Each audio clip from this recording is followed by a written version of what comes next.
What's good, YouTube? Today we're gonna do our second blow. See, I'm already getting choked up, bro. Like, what's good, YouTube? Today we're gonna be doing a tutorial on a blowout taper. After consulting with my client, we really want to remove a lot of weight, so we're gonna go around 1.5 inches. Now that we have achieved saturation of the hair, there's a couple things we want to notice when we're looking at the anatomy of our haircut, right? So my client's occipital bone for the back of the head is relatively pretty flat. So we know that the line we want to create is going to be somewhat like this, triangular, so that we build weight. Now when we look at the previous cut that I've done on him, you guys are going to see we have a nice weight back there. Nothing that is too bad or undesirable.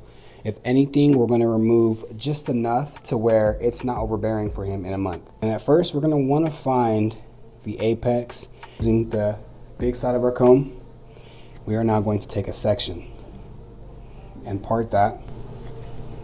Moving that. So going to section off from the recession. In order to do that, we will once again find where it's starting to round at, and it's starting to round right here. So we will use this finger to push, and as you guys see, we now have a nice clean section, and that is a panel that we can work with. For teaching purposes, we're going to now section that off, and now that is totally separate. Now ideally, you want your clipper work to blend into this easily. So you're gonna wanna go knuckles to the head. Second section.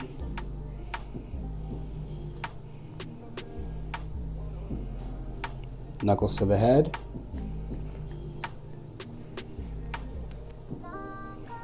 Now we will draw our line, pivoting out, using our guide from the previous section.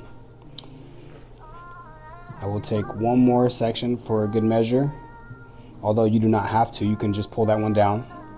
And now because we are increasing up the head, this section does not need to be fingers to the head. So now,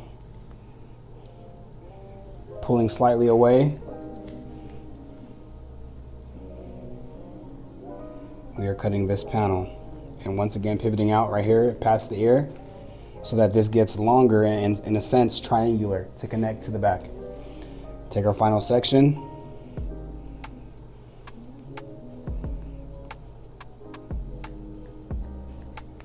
Boom. Just like that. And then last and final part of our section.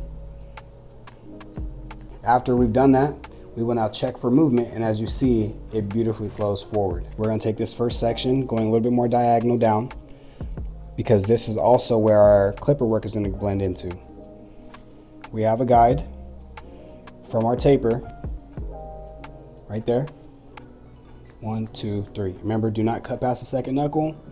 Pick up again. Make sure it connects. Now as we transition here though into where the taper is going to be, we will go knuckles to the head so that our clippers blend easily. Once again, connecting, and same thing right here. Boom, easy money.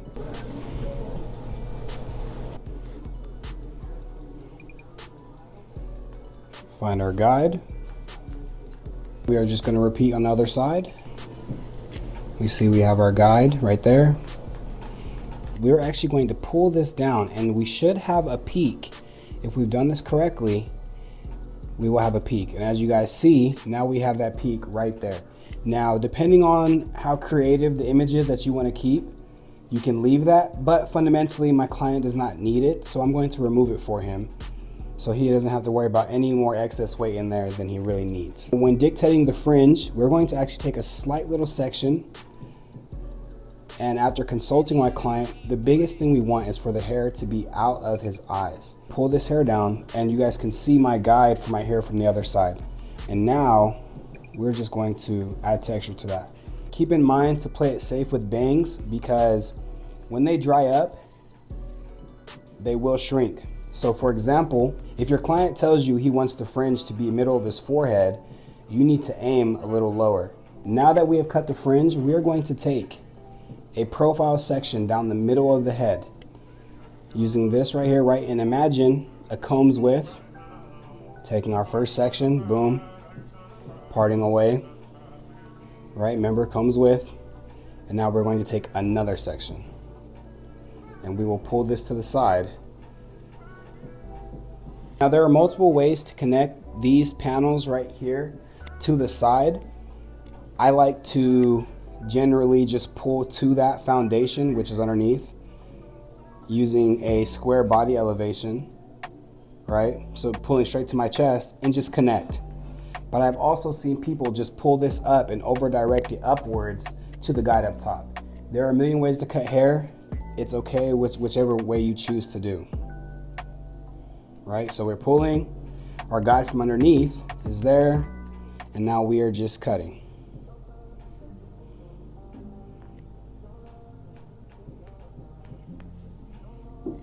All the way till we get to the front. Do not follow this round because you will crop it.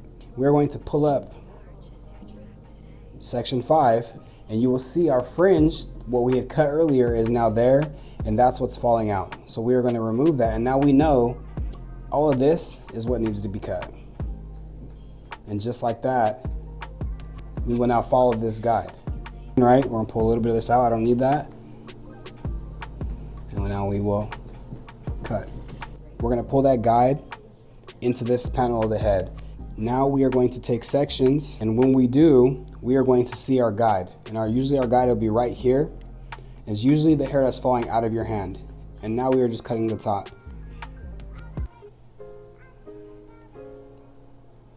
Once again, second section. We are going to create more of a square image. We're not going to be rounding the edges. We're not going to be doing a soft square. We're going to choose a nice strong shape for him because this is what just fits his face and also like the way he dresses, etc. Right? So we're going to pick up this last section. Once again, we have our guide, and now we are cutting. Just like that, creating a nice square line. After doing that, we're going to now take a portion of this section and comb it over to the other side so that our guide is there and waiting for us. You can work front to back or back to front, it does not matter. Pick up our section, and now we are just adding texture. And remember, your comb is what helps you draw your shape. So if I was creating a rounder image, my comb would help me do that. If I was creating a soft square, my comb would help me do that. And if I was creating a square pulling straight up, my comb will help me do that. Being disciplined over how your comb is helping you pull the hair is going to help you cut the type of desired shape that you want. You have now finished the top of a blowout taper. And we're gonna add a little bit of external texture just to finish it all off, right? Comb goes in, and now we're just gently scraping. You can do this with the razor itself, but I prefer the feather razor just to play it safe.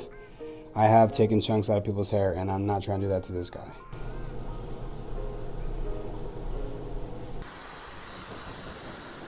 Now we have a solid foundation with our shear work. We just gotta put the tapers in. Half guard closed. Lever halfway. Quarter. Closed. And usually I'll do these side by side. Actually, you know what? I'll do it side by side just for you guys. One guard closed. Half guard, halfway open. 1.5 blending into our 3. Start open, and then we'll just work all the way to closed. Now you guys can see the tapers. They actually flow pretty nicely, but we just gotta get this part in the middle to be nice and crisp, right? So we're gonna start right there, where the natural lineup is for my client, right? And now we're just going to connect. Going to plant and pivot.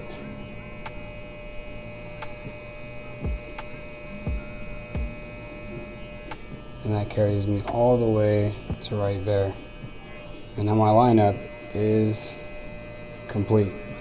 The fun part, which is the styling. So usually using some type of pomade or clay, we're going to now start in the back and just work in nice circular motions all the way until we get to the front of his head. Continuing to just really worry about working the product in. So, starting to like where that's looking.